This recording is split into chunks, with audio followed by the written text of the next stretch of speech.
অনুষ্ঠানের প্রথম পরিবেশনা আবৃত্তি। আমরা অনুষ্ঠানের প্রথমেই আবৃত্তি নিয়ে আসার আহ্বান জানাচ্ছি বিশিষ্ট আবৃত্তিকার জনাব ASM আশরাফুজ্জামান তুলক। আবৃত্তিকার আশরাফুজ্জামান তুলক। আমি আবৃত্তি করছি আবু জাফর ওবায়দুল্লাহ রচিত আমি কিংবদন্তির কথা বলছি। সম্মানিত দর্শক শ্রোতা মণ্ডলী, কবিতাটি বেশ বড়, তাই এর নির্বাচিত অংশ আবৃত্তি করছি। সেজন্য ভাষা ভাবের অর্থের কিছু অসঙ্গতি থাকতে পারে, ক্ষমা সুন্দর দৃষ্টিতে দেখার অনুরোধ রাখছি। আবৃত্তি করছি আমি কিংবদন্তির কথা বলছি। আমি কিংবদন্তির কথা বলছি, আমি আমার পূর্বপুরুষের কথা বলছি। তার করতলে পলিমাটির সৌরভ ছিল, তার পিঠে রক্ত জবার মতো ক্ষত ছিল। তিনি অতিক্রান্ত পাহাড়ের কথা বলতেন, অরণ্য ও সাপদের কথা বলতেন, পতিত জমির আবাদের কথা বলতেন। তিনি কবি এবং কবিতার কথা বলতেন। জিহ্বায় উচ্চারিত প্রতিটি সত্য সত্য কবিতা, কর্ষিত জমির প্রতিটি শস্য দ্বারা কবিতা। যে কবিতা শুনতে জানে না সে ঝড়ের আর্তনাদ শুনবে। যে কবিতা শুনতে জানে না সে দিগন্তের অধিকার থেকে বঞ্চিত হবে। যে কবিতা শুনতে জানে না সে আজন্মকৃত দাস থেকে যাবে। আমি উচ্চারিত সত্যের মতো স্বপ্নের কথা বলছি। উনুনের আগুনে আলোকিত একটি উজ্জ্বল জানালার কথা বলছি। আমি আমার মায়ের কথা বলছি। তিনি বলতেন, প্রবাহমান নদী যে সাঁতার জানে না তাকেও ভাসিয়ে রাখে। যে কবিতা শুনতে জানে না সে নদীতে ভাসতে পারে না। যে কবিতা শুনতে জানে না সে মাছের সঙ্গে খেলা করতে জানে না।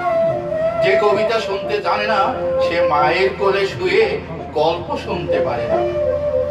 আমি কিংবদন্তির কথা বলছি, আমি আমার পূর্বপুরুষের কথা বলছি। যে কবিতা শুনতে জানে না সে সন্তানের জন্য মরতে পারে না। যে কবিতা শুনতে জানে না সে ভালোবেসে যুদ্ধে যেতে পারে না। যে কবিতা শুনতে জানে না সে সূর্যকে হৃৎপিণ্ডে ধরে রাখতে পারে না। আমি কিংবদন্তির কথা বলছি, আমি আমার পূর্বপুরুষের কথা বলছি। তার পিঠে রক্ত জবার মতো ক্ষত ছিল, কারণ তিনি কৃতদাস ছিলেন। আমরা কি তার মতো কবিতার কথা বলতে পারবো? আমরা কি তার মতো স্বাধীনতার কথা বলতে পারবো? যে কবিতা শুনতে জানে না শস্যহীন প্রান্তর তাকে পরিহাস করবে। যে কবিতা শুনতে জানে না সে আজন্ম ক্ষুধার্ত থেকে যাবে। দিগন্ত বিদীর্ণ করা বজ্রের উদ্ভাসন কবিতা, রক্ত জবার মতো প্রতিরোধের উচ্চারণ কবিতা। যে কবিতা শুনতে জানে না পরবৃতের গ্লানি তাকে ভুলণ্ঠিত করবে। যে কবিতা শুনতে জানে না অভ্যুত্থানের জলোচ্ছ্বাস তাকে নতজানু করবে। যে কবিতা শুনতে জানে না পলিমাটির সৌরভ তাকে পরিত্যাগ করবে। আমি কিংবদন্তির কথা বলছি, আমি আমার পূর্বপুরুষের কথা বলছি। তিনি শব্দের মতো স্বপ্নের ভাষণের কথা বলতেন, সুপ্রাচীন সঙ্গীতের আশ্চর্য ব্যাপ্তির কথা, শস্যের নক্ষত্রের আলোকিত প্রান্তরের কথা বলতেন। তিনি কবি ও কবিতার কথা বলতেন। নক্ষত্রের প্রস্ফুটিত ক্ষত চিহ্ন কবিতা, স্পর্ধিত মধ্যাহ্নের আলোকিত উন্মোচন কবিতা। যে কবিতা শুনতে জানে না সে মধ্যাহ্নের প্রত্যয়ে প্রদীপ্ত হতে পারে না। যে কবিতা শুনতে জানে না সে সন্ত্রাসের প্রতিহত করতে পারে না। যে কবিতা শুনতে জানে না যুদ্ধভ্রষ্ট বিশৃঙ্খল তাকে বিপর্যস্ত করবে। যে কবিতা শুনতে জানে না সে আজন্ম হীনমন্য থেকে যাবে।